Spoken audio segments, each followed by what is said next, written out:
కెంగన్ water మనం తాగుకుంటే మన బాడీకి ఏమైతే చెప్తా ఈ వీడియో ఎండ్ వరకు చూడండి.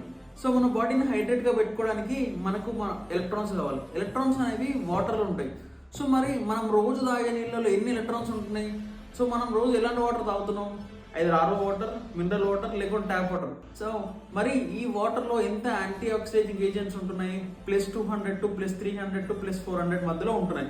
సో +200 అండ్ ఎబోవ్ ఉంటే 1 లీటర్ నీళ్ళలో 1000 ఎలక్ట్రాన్స్ మాత్రమే ఉంటాయి. సో మనం ఎటు పోకుండా ఇంట్లోనే ఉంటే మనం తీసుకునేవి సుమారుగా ఒక 3 లీటర్స్ ఆఫ్ వాటర్. సో మన బాడీకి మనం 3 లీటర్స్ ఆఫ్ వాటర్ ఇస్తున్నాం. 3 లీటర్స్ ఆఫ్ వాటర్ ఇస్తున్నాం అంటే 3000 ఎలక్ట్రాన్స్ ఇస్తున్నాం. ఎందుకంటే 1 లీటర్ ఆఫ్ వాటర్లో 1000 ఎలక్ట్రాన్స్ ఉంటాయని చెప్తున్నాం.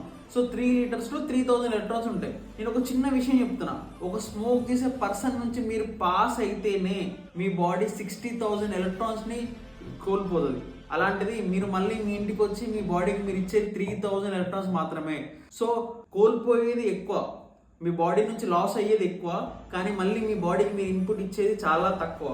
ఈ ఇన్బ్యాలెన్స్ ఏదైతే ఉందో ఈ ఇన్బ్యాలెన్స్ పెరగడమే ప్రతి ఒక్క డిసీజెస్కి కారణం లాంగ్ టర్మ్లో. సో మీరు కెంగన్ వాటర్ తీసుకోకుంటే లాంగ్ టర్మ్లో డిసీజ్కి లోన్ అవుతారు. Change your water, change your life, protect your family health.